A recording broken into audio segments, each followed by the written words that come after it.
L'agneau brisera les sceaux, et alors que le premier sceau est rompu, Jean voit un cheval blanc. Le cavalier du cheval blanc n'est pas le Seigneur Jésus-Christ, Apocalypse 6, 1, 2. Le cheval blanc sur lequel il chevauchera est mentionné dans Apocalypse 19, 11, 16. L'Antichrist viendra, essayant de persuader le peuple qu'il est le Christ. Il aura le pouvoir de vaincre dans la première période de 3 ans et demi, de faire des coalitions et des alliances avec beaucoup de peuples.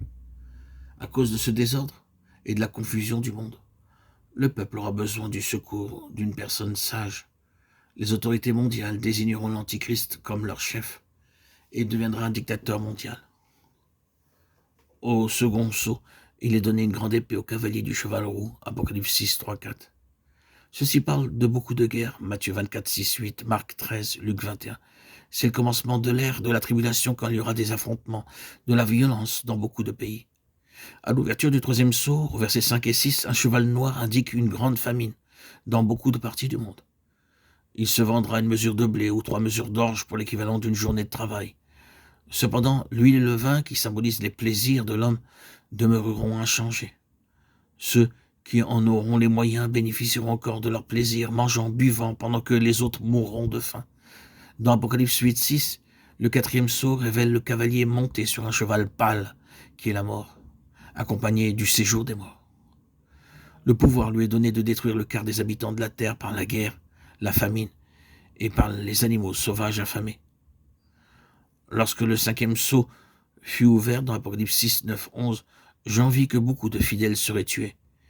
Il y aura une persécution mondiale qui s'étendra jusqu'à la fin de la tribulation, Apocalypse 17, jusqu'à ce que le mystère de Dieu soit accompli. Plusieurs naîtront de nouveau pendant la tribulation, Apocalypse 7, 9, 13, 14. Ils se tiennent devant le trône de Dieu. Dans Apocalypse 6, 12, 17, lors de l'ouverture du sixième sceau, le soleil devint noir, la lune devint comme du sang, et les étoiles du ciel tombèrent sur la terre, comparé avec Matthieu 24, 29. Au lieu de se repentir de leurs péchés, les gens de la terre, grands et petits, essaieront d'échapper au jugement de Dieu. Ce seront des rois, des hommes importants, riches et orgueilleux, quelques esclaves, mais principalement les grands et les riches. Il est difficile à ceux qui sont riches et qui bénéficient d'une position élevée de se repentir. Dans Apocalypse 7, 1, 14, nous avons les 144 000 d'Israël qui furent marqués d'un sceau. Ceci est en relation avec la conversion des Juifs en tant que nation.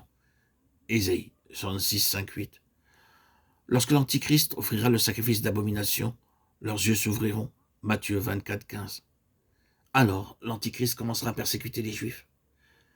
144 000 est un chiffre symbolique, 12 000 par chaque tribu. 12 est le chiffre du gouvernement et du fondement.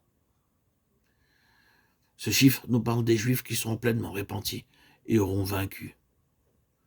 Après cela, je regardais et voici, il y avait une grande foule que personne ne pouvait compter, de toute nation, de toute tribu, de tout peuple et de toute langue. Ils se tenaient devant le trône et devant l'agneau, revêtus de robes blanches et des palmes dans leurs mains. Et ils criaient d'une voix forte en disant, « Le salut est à notre Dieu qui est assis sur le trône et à l'agneau. » Apocalypse 7, 9, 10. Ces grandes multitudes seront ceux qui passeront par la grande tribulation. Ils ont lavé leurs robes dans le sang de l'agneau. Dieu lui-même habitera au milieu d'eux. Ils n'auront jamais faim ni soif. L'agneau de Dieu les nourrira et les conduira aux sources d'eau vive. Dieu lui-même essuiera toute larme de leurs yeux. Les chapitres 8 et 9 de l'Apocalypse racontent les souffrances des derniers jours. Il y a un silence dans le ciel, car l'heure est très solennelle. Apocalypse 8, 1.